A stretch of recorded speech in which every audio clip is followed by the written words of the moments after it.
Howdy folks, Nathan Adlam here at the Fast Lane Truck, and I'm with Kent with MrTruck.com. And we have a very special episode because behind us we have the brand new Chevrolet Colorado ZR2 and the Toyota Tacoma TRD Pro. Both of these are built up for off-road action, but we're going to tow with them.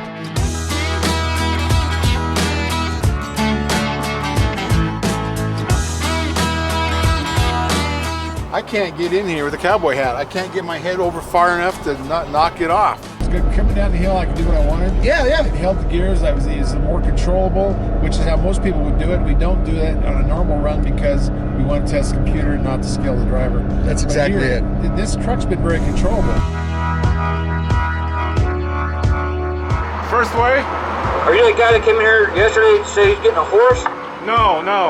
I wasn't here yesterday. All right. This is a 278 horsepower V6 that puts out 265 pound-feet of torque. It's hooked up to a 6-speed automatic transmission, and it's connected to a very reliable, strong 4-wheel drive system. Looky here, this is our test trailer from CM Traders. This is a CM Stalker, made for all kinds of animals. We've got it loaded down to 5,000 pounds with our water tote. This puppy is 14 feet long and 6 feet wide. We've got it level, balanced, makes a great test trailer for these trucks. So while this is running, we're going to try to get up to 60. Yeah, I think we're going to do it. This is actually doing pretty well. All right. And we're at 5,000 pounds, so we're not required to use weight distributing hitch. So we're all legal in all those areas. But that very controllable truck, I mean, this is a wider track because it is an off-road version. Right. So it has the offset wheels. That's right. And then maybe that helped handling. I think the handling's been very impressive with it. The ride's been good. Yes. I mean, but the engine is loud as crap. Well, let's see what our squat is on this TRD Pro Tacoma. Look at that, we're just a little over 34. So this only squatted 2 inches, which is pretty impressive with an off-road suspension. And we weren't able to use weight distributing hitch on this because we don't have brake controllers, so we're using an Intella hitch. So it's a surge brake controller in the hitch. But without weight distributing, that's not much squat, because usually that'll actually lift you up a little if we would have had the bars on there. But no, it's impressive. This off-road suspension did well with the trailer. You know, I'm not in love with the engine. I used to love Toyota engines. This new one, which is direct injected, is not as flexible as some of the competitors in my book. You like the 4-liter better than this one? Yeah, I do. I like that big beefy one. It felt like it had a lot more to give. It doesn't really feel like there's a lot of tail wagging the dog.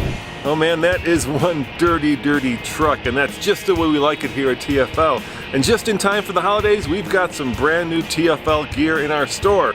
Big Green, Dodgezilla, news, views, and real world reviews. These are just some of the t-shirts and hoodies that you can buy. And check out our store, help support the team, or just get yourself a really cool shirt for the holidays by clicking on the link below.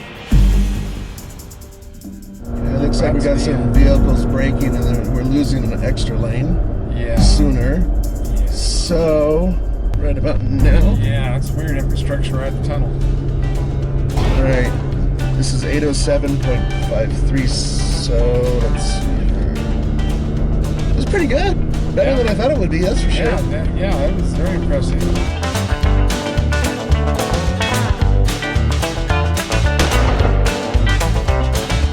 Truck here with a quick tips on your trailer tires. Now this, according to the safety compliance sticker on the side of the trailer, says these should be 65 pounds. That's maximum pressure.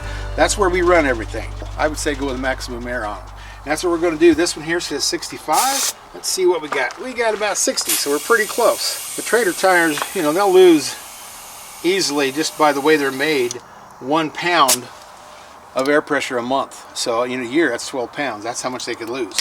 So you want to check them, and the other thing we're going to do is check our lug nuts. You want to torque those down, but you want to tighten them up. These are steel wheels. They're not going to loosen up very often. Aluminum wheels will loosen a lot more. You have to really torque them down and do it more often because of the difference between steel and aluminum, electrolysis between the two. But on steel tire, they stay pretty good. These are stud piloted. That means the stud actually holds the weight of the wheel, the weight of the trailer. On a truck, they're hub piloted, which means that little ring in the middle holds the weight, not the studs.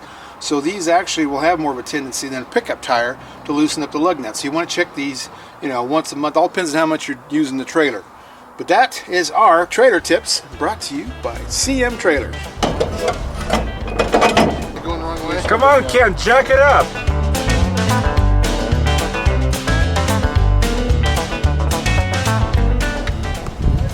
Yeah, we're on. What you're looking at right here is a 3.6 liter V6. It is direct injected, and it puts out 308 horsepower and 275 pound-feet of torque. It's hooked up to an 8-speed automatic transmission, and it is completely connected to the most sophisticated off-road system I have ever seen in a mid-sized truck. Yeah. 5,000 RPM. Staying around 60. This is holding 60 really well. But I want to manually shift it and see if I can hold my 60 miles an hour. On this Colorado ZR2, we are using our Gen Y hitch. This is what we use on just about everything. And we could put a weight distributing hitch on this. We don't need it, 5,000 pounds. And we've got it adjusted properly. The trailer is level, and we're all tickled to death. Why are we not using the IntelliHitch this time? Well, this truck came with the integrated brake controller, so we don't need to use the IntelliHitch. We've got a brake controller on board that's standard with these Colorados with this configuration. So we're good. Being that this vehicle is a ZR2, it has a wider width, there's back spacing on the wheels. It has a much softer, more compliant suspension. I mean, the ride right now is fantastic. Yeah, it's very comfortable. These are actually a wider axle.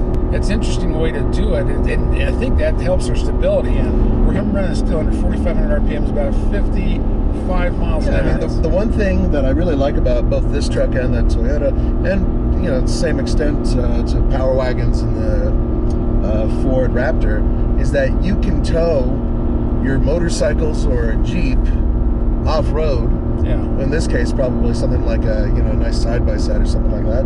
Sure. And if you get screwed up, you make a mistake, you can actually go and get it. And pull it out. Yeah, go pull it out. And get it out of trouble. Which we've all had experiences with that one way or another. Sure. Well, this is a very comfortable truck too. My armrests are just right. I mean, it's wide body. I can put my cowboy hat on here where I couldn't in the Toyota. Well, here we go. We're measuring a squat on a ZR2 Colorado, and it's actually about 2 1/4. Which again, that's really good on a sports suspension. That's what this is. It's an off-road suspension. We're almost there, and by the way, I think we're going to beat quite a few records because it's at 755. Wow. And we are done. Yeah. 8 minutes. What's our fuel mileage? We're 5.2. That's a pretty good race. They're very close. 8 minutes. Pretty much flat.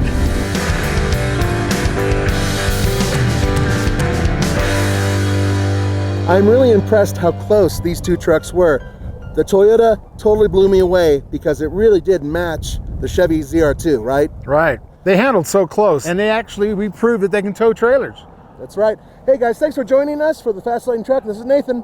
And Kent with MrTruck.com. We'll see you next time.